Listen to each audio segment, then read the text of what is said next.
Hola Iglesia, Dios les bendiga. Nuevamente aquí estamos en Escuela Bíblica IBEC. Le damos gracias a Dios nuevamente por la oportunidad que nos da por medio de este medio, poder estudiar la palabra de Dios. Como bien dijo el pastor hace momentos, la idea es que volvamos nuevamente a retomar los estudios y que todos estemos en los grupos de estudios entre semanas, podamos estar en un mismo orden. Por lo pronto ahorita vamos a retomar Gálatas y vamos a continuar de una manera un poco más precisa, a modo de preguntas, e ir desarrollando el tema de esta carta. Como ya lo hemos dicho en alguna otra oportunidad, esta carta de Gálatas fue escrita por el apóstol Pablo, y pues en ella vamos a encontrar una serie de temas que son muy interesantes y nos presentan aspectos muy importantes acerca de lo que es el Evangelio y algunos puntos o algunas temáticas doctrinales que siempre es bueno retomar para poder aclarar dudas e inquietudes. Y pues la idea es que de manera panorámica podamos hacerlo. Y pues el ánimo es a que usted pueda desde su hogar profundizar de manera personal en el estudio de libro por libro. No dejemos que esta contingencia o esta ausencia presencial que estamos ahorita teniendo produzca falta de disciplina en cuanto al estudio de la palabra de Dios. Así que les animamos a que podamos seguir haciendo nuestras tareas y poder seguir desarrollando por medio de los diferentes medios que se nos presenten el estudio panorámico de los libros de la palabra de Dios. Y pues bien, sí, vamos a retomar Gálatas. Como ya bien dije, Pablo es el autor de esta hermosa epístola, y pues vamos a hacer una primera pregunta, y es acerca del propósito por el cual fue escrito esta epístola o esta carta como tal. Y pues como propósito no hay uno más preciso como que el mismo Pablo lo describe en el capítulo 1, y tiene que ver mucho con lo que dice el versículo 6 del capítulo 1. Lo leemos en Reina Valera. Dice: estoy maravillado de que tan pronto os hayáis alejado del que os llamó por la gracia de Cristo para seguir un evangelio diferente. Pues el propósito por el cual el apóstol Pablo escribe esta carta tiene que ver por lo que estaba sucediendo en la iglesia de Galacia. Galacia, como una región rodeada por lo que eran lo que serían las culturas helenizantes o las culturas griegas, rápidamente había sido envuelta bajo falsas enseñanzas. Y pues Pablo en el versículo 6 escribe de manera maravillada de cómo esta iglesia tan pronto había sido desviada de la verdad bíblica, de la verdad de la palabra de Dios. Y pues él dice que se maravillaba de que tan pronto ellos se hubiesen alejado del que los llamó por la gracia de Cristo para seguir un evangelio diferente. Pero él dice, no que haya otro, sino que hay algunos que os perturban y quieren pervertir el evangelio de Cristo. Es interesante ver cómo en este tiempo ya se presentaban falsas enseñanzas. Si hay algo que ha caracterizado la extensión del Evangelio o el camino del Evangelio de Cristo desde los tiempos de Cristo hasta el día de hoy, ha sido la presencia de falsos maestros, falsas enseñanzas que buscan de alguna u otra forma pervertir o sustituir o engañar a los creyentes, dando a entender elementos que no son propios del Evangelio, tal cual como Cristo lo presentó. Y la intención primaria es que el hombre se desvíe de la verdad de la palabra de Dios. Y ya en los tiempos del apóstol Pablo vemos como ya él estaba haciendo frente a estas adversidades. Por lo pronto era muy importante, y como propósito principal que se presenta en esta epístola, es atacar directamente las intenciones que había en este grupo de personas, de perturbar y de dañar lo que era la verdad del Evangelio. Y por supuesto la maravilla de Pablo era cómo estas personas en Galacia, este conjunto de iglesias, se habían dejado envolver por tales enseñanzas. Por eso es que es muy importante entender como propósito principal del escrito de la epístola del apóstol Pablo a Gálatas era la de atacar directamente esta dificultad que se estaba presentando. Y pues, ¿de qué manera se iba a intentar atacar este problema? Y pues Pablo va a tener que retomar nuevamente puntos importantes, básicos, por así decirlo, de la doctrina cristiana. Y estos elementos tienen que ver con la justificación, que es el elemento que más se presenta en el desarrollo de la epístola de la justificación, dando, como ya Pablo lo ha tomado, por ejemplo, en el libro de Romanos, Pablo hace un gran énfasis en la justificación por la fe, dando a entender nuevamente que no es por obras, sino que la justificación es única y exclusivamente por la fe, pero una fe basada en Cristo Jesús. No es una fe basada en elementos como las obras o por las buenas intenciones o algún otro argumento que se pudiese presentar. Era muy importante afianzar la idea de que la justificación es única y exclusivamente por Cristo. Y pues sin duda alguna esto lo presenta Pablo en los diferentes aspectos, en diferentes partes del escrito de Gálatas. Y específicamente en el capítulo 2, verso 16, podemos ubicarnos ahí un momento que dice lo siguiente: sabiendo que el hombre no es justificado por las obras de la ley, sino por la fe de Jesucristo. Nosotros también hemos creído en Jesucristo para ser justificados por la fe de Cristo y no por las obras de la ley. Por cuanto por las obras de la ley nadie será justificado. ¿Por qué se hace un énfasis en que no es por la ley? Es por las intenciones que se estaban presentando en la iglesia de Galacias, y era que estos judaizantes que estaban haciendo presencia, perturbando y dañando la verdad del evangelio, nuevamente estaban retomando la justificación que era por la ley. Y pues esto creaba en los creyentes dudas, inquietudes, incertidumbres, y estaban arrastrando muchas masas. Pues Pablo nuevamente retoma la verdad de la palabra de Dios y nos dice que la salvación o la justificación como elemento principal de la doctrina no era por las obras de la ley, sino que era por la gracia de Cristo, que era un regalo de Dios. Si buscamos nuevamente o seguimos leyendo la misma idea en Gálatas capítulo 2, verso 20, dice la palabra: con Cristo estoy juntamente crucificado, y ya no vivo yo, mas vive Cristo en mí. Y lo que ahora vivo en la carne, lo vivo en la fe del Hijo de Dios, el cual me amó y se entregó a sí mismo por mí. Y Gálatas capítulo 3, 11 dice: y que por la ley ninguno se justifica para con Dios. Es evidente, porque el justo por la fe vivirá. Pablo nuevamente toma el elemento de la fe como vital en la vida del cristiano, que no es por obra, y que lo que ahora nosotros vivimos, lo vivimos es gracias al Señor Jesucristo, por la obra que Cristo ha hecho en nuestras vidas.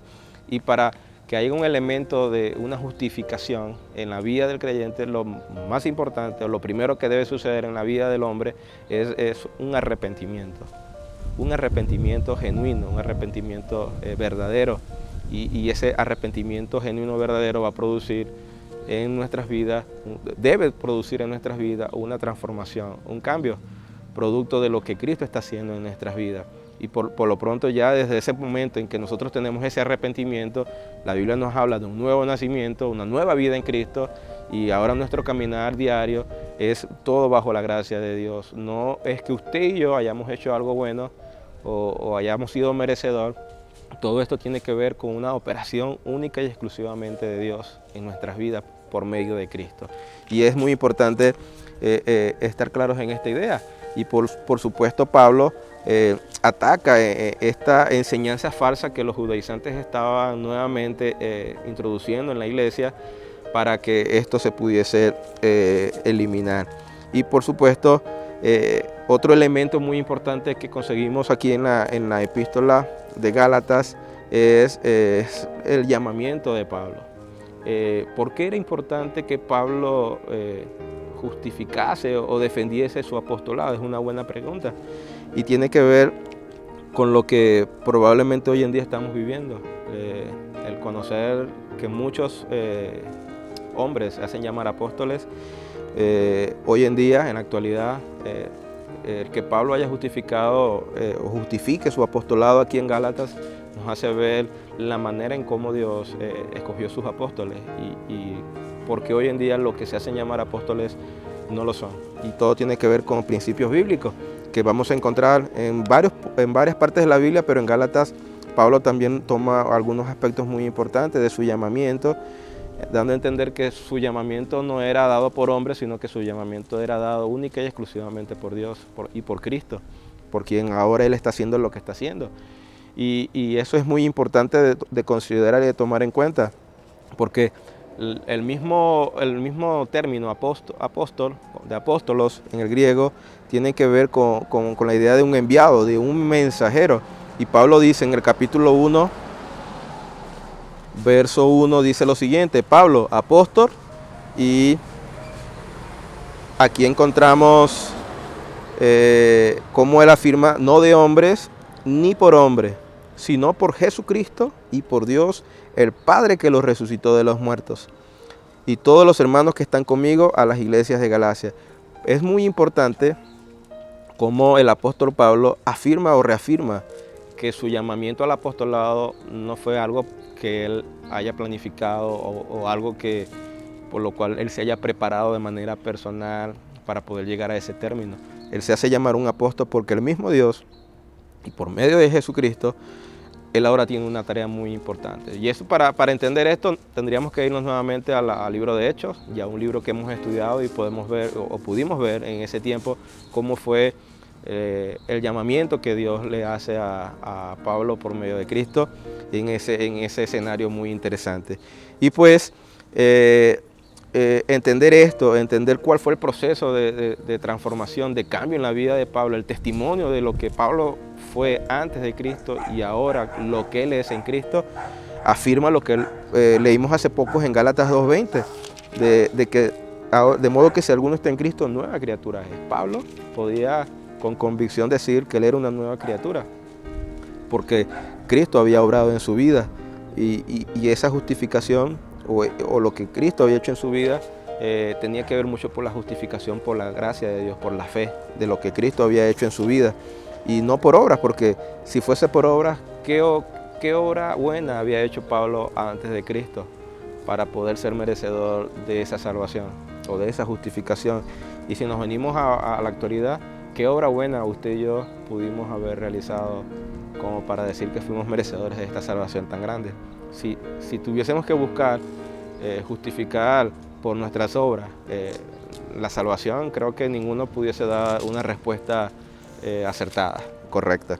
Nada puede justificar desde un punto de vista de las obras que hoy tengamos la salvación. Todo es por una obra maravillosa de Cristo, su amor, por su gracia, es que usted y yo, amado hermano, hoy en día podemos disfrutar los beneplácitos de la salvación.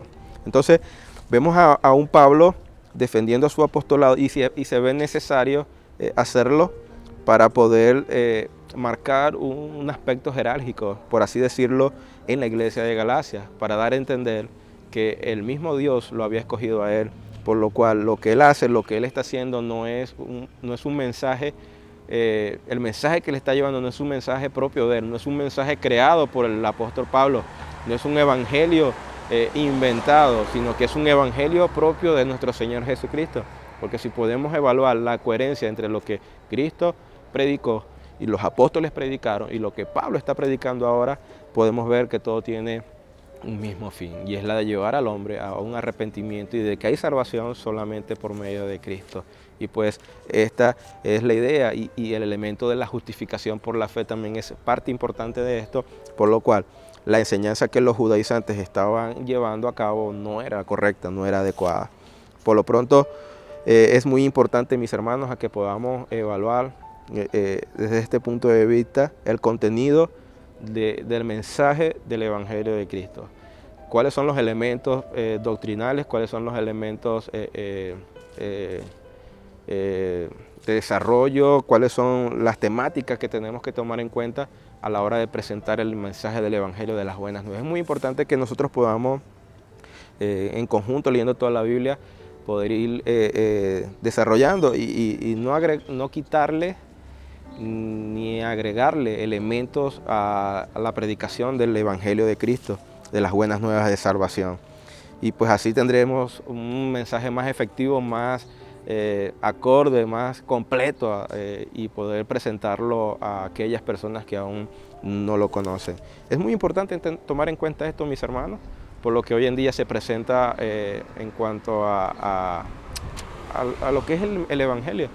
Hay muchos contenidos del Evangelio o predicaciones que hacen muchas personas que si no hay una persona bien estudiada, bien centrada en la palabra de Dios, por supuesto no va a poder tener la capacidad y por el Espíritu Santo, por supuesto, que tiene que estar presente ahí siempre, de poder determinar si lo que se está enseñando es verdad o es falso o hay elementos que se le están quitando. Y pues es muy importante tomar en cuenta esto. Y pues sin duda alguna Pablo ve importante también defender su apostolado. Ahora, hay muchos elementos también presentes en la carta, pero hay algo muy importante también que considerar.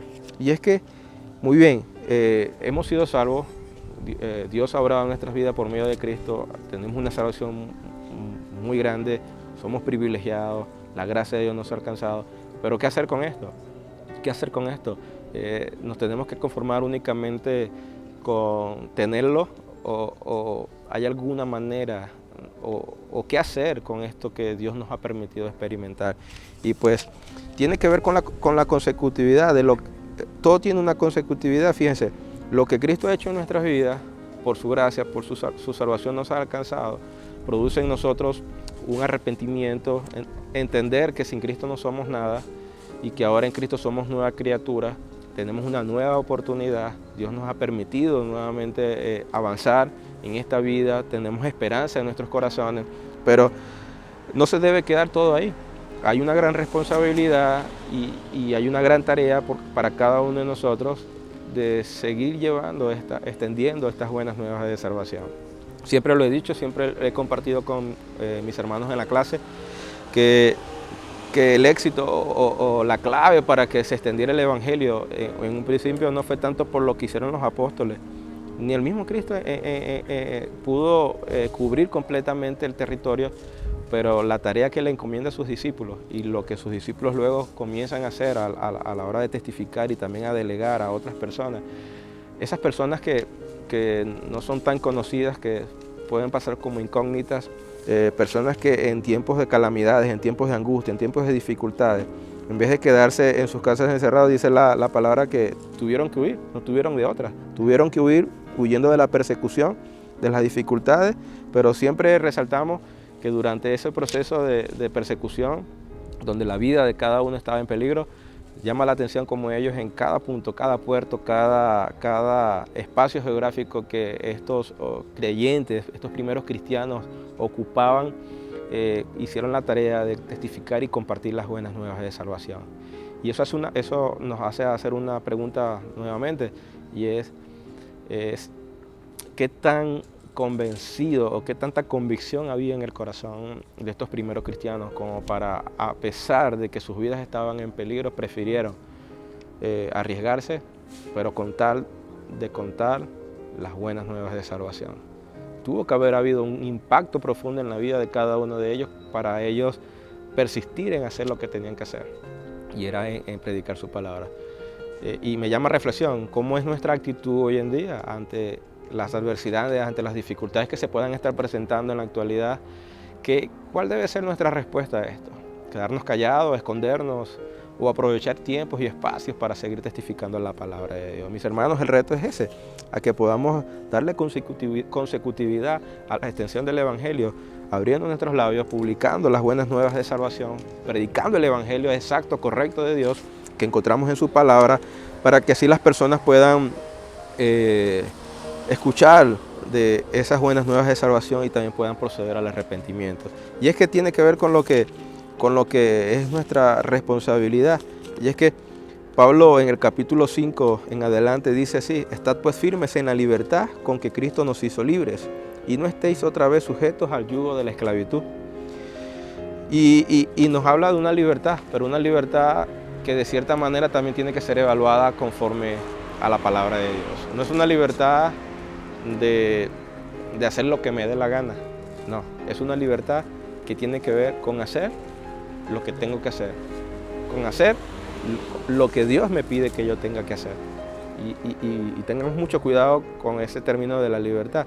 Y cuando habla de no estar nuevamente sujetos al yugo de la esclavitud, es incoherente hablar de que hemos sido libres en Cristo o somos libres en Cristo cuando aún nuestras vidas actúan como si estuviésemos aún bajo esclavitud del pecado.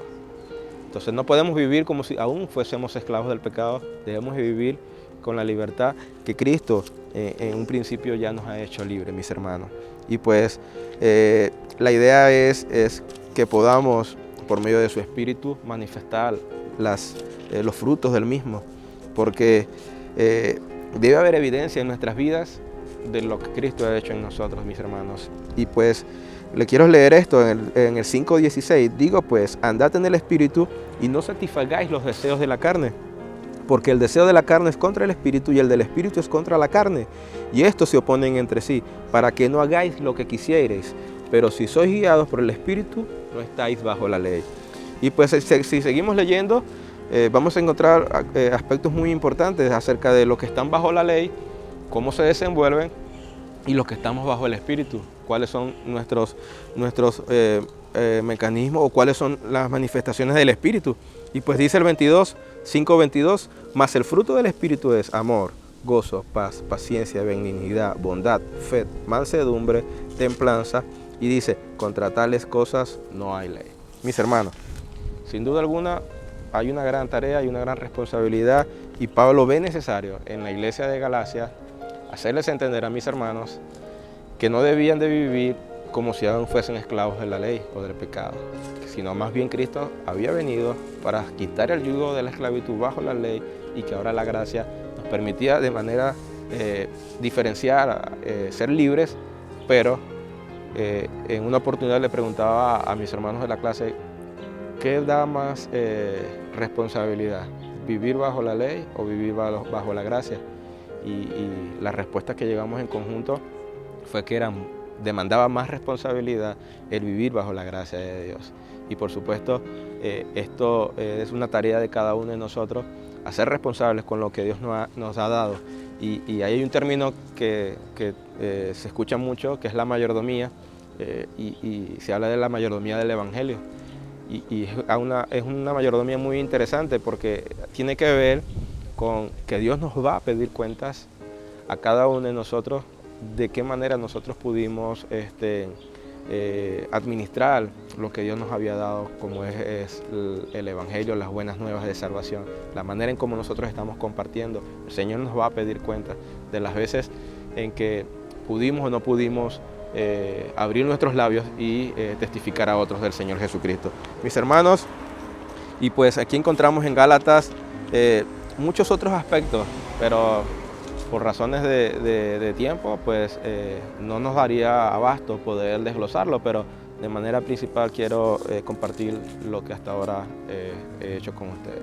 Mis hermanos, les animo a que retomen nuevamente los estudios de manera en conjunto. Se les van a estar enviando directrices de cómo van a ser los estudios entre semanas. Les animamos a que podamos estar todos en un mismo sentir, y que esta contingencia no vaya a producir distorsión en cuanto a la organización. Entonces les animamos, y Dios me los bendiga, mis hermanos. Aquí estamos para lo que se necesiten. Cualquier duda, cualquier inquietud, cualquier pregunta, no duden en escribir por este medio. Nuestro pastor o los pastores estarán ahí al pendiente para poder responder algunas de esas inquietudes. Dios me los bendiga, mis hermanos. Continuamos adelante, no dejemos que la incertidumbre y lo que está sucediendo en el día de hoy nos apague y nos aparte del amor en Cristo Jesús. Dios les bendiga, mis hermanos. Saludos. Bye.